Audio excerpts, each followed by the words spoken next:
जननी जन्मभूमि भारत माता की, जननी जन्मभूमि भारत माता की, नर्मदा तट की, मां नर्मदा की, महेश्वर धाम की, महेश्वर धाम की। कुछ विशेष कहा है मैंने महेश्वर के आगे, महेश्वर धाम की, देवी अहिल्या की, प्रातः स्मरणीय देवी अहिल्या माता की, पुण्य श्लोका अहिल्या माता की। अभी सातों उपाधि जो हमें बताई गई वो देवश्री को प्रचलन में भी है। यह उपाधियां सिर्फ प्रचलन में न आते हुए इनके पीछे की कुछ मैं आपको व्याख्या भी करके बताऊंगा। आज अहिल्या अखंड शक्ति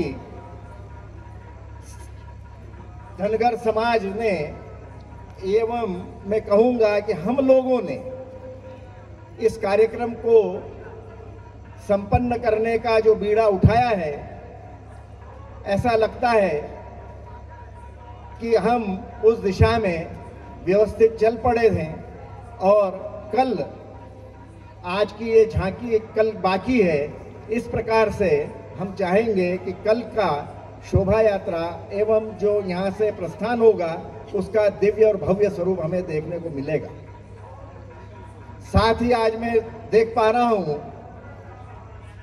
मातृशक्ति भी हमारे साथ में काफी अच्छी संख्या में यहाँ उपस्थित है। सभी कार्यक्रम के आयोजकों को इस उपलब्धि के लिए भी हृदय से साबार। अभी बताया पुण्य श्लोका, यह जो उपाधि है इसका पुराणों में उल्लेख है। यह उपाधि पुराणों के अनुसार 4 व्यक्तियों को प्रदान की गई थी। उनमें मैं आपको श्लोक ही उद्धृत करता हूं। पुण्य श्लोको नलो राजा, पुण्य श्लोको जनार्दनः। नल नाम के राजा थे, वो अपना तिल तिल कण कण क्षण क्षण सिर्फ प्रजा के लिए सोचते थे। उनको ये उपाधि उस समय में दी गई थी। उनका नाम था राजा नल। तो पुण्य श्लोको नलो राजा, पुण्य श्लोको जनार्दना। भगवान विष्णु को भी पुण्य श्लोक, जो हमारे विष्णु सहस्त्र नाम है, उसमें पुण्य श्लोक के नाम से उनकी संज्ञा दी गई है। पुण्य श्लोको नलो राजा, पुण्य श्लोको जनार्दना, पुण्य श्लोको विदेहश्च और पुण्य श्लोको युधिष्ठिरा। धर्मराज युधिष्ठिर ज्येष्ठ पांडुपुत्र, उन्हें भी यह उपाधि प्रदान की गई थी। पुराणों में इसका उल्लेख आता है। अब यह उपाधि देवी अहिल्या के ऊपर आई नहीं। मैं अपने ऊपर अपनी उपाधि लेता नहीं, या तो मैं वीसी से मेरे कार्य के ऊपर मुझे डिलीट मिला है, एमफिल मिला है तो मुझे प्रदान की जाती है। यह जो पुण्य श्लोक की उपाधि है, इसे काशी के विद्वज्जनों की बैठक में विषय लिया गया। उस विषय में देवी अहिल्या के संपूर्ण हिंदुस्तान में किए गए कार्य,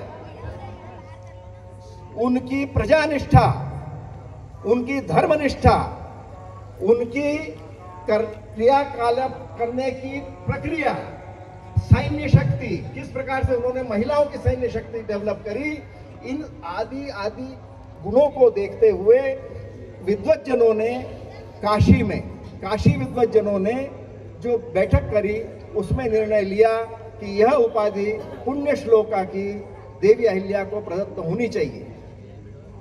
यह प्रस्ताव पारित होने पश्चात चारों पीठों के शंकराचार्य उपस्थित होकर देवी अहिल्या को इस उपाधि से सम्मानित करना यह तय हुआ और शंकराचार्यों की संपूर्ण पीठ चारों चारों पीठ द्वारा लोक माता अहिल्या को यह उपाधि प्रदान की गई। इसका उल्लेख वैसे तो बताना नहीं चाहिए, यहाँ पर सुनील जी हैं, इतिहासकार हैं। धर्म भास्कर सन 1972 के मासिक अंक में अहिल्या विशेषांक जो निकला था उसमें है। यह आपको मैंने सिर्फ इसलिए जिक्र किया कि 7 उपाधियों की महत्ता तो है ही है। राजमाता, आज राज करते करते यदि आप हैं तो राजमाता कहलाएंगी ही, लेकिन पुण्य श्लोका ये एक विशेष उपाधि है जो कहीं भी किसी भी हमें बहुत प्रचलन में, या आप कहें एक सम्राट अशोक को भी पुण्य श्लोका की उपाधि दी गई थी। इतने ही शब्दों के साथ मैं अवश्य कहूँगा, आज हम बहुत ही पुण्य धरा के ऊपर यहाँ पर हैं। माँ अहिल्या ने ही महेश्वर को अपनी राजधानी चुना। इस राजधानी में रहकर ही अनेक वर्षों तक, लगभग 35 से 40 वर्षों तक रहकर उन्होंने अपने साम्राज्य का विस्तार किया। साम्राज्य को अनेक क्षेत्रों में ले जाने का कार्य इस धरा से हुआ है। इसलिए मैंने आपसे 2 बार महेश्वर धाम की जय इस प्रकार का उद्घोष करने का मैंने कहा था।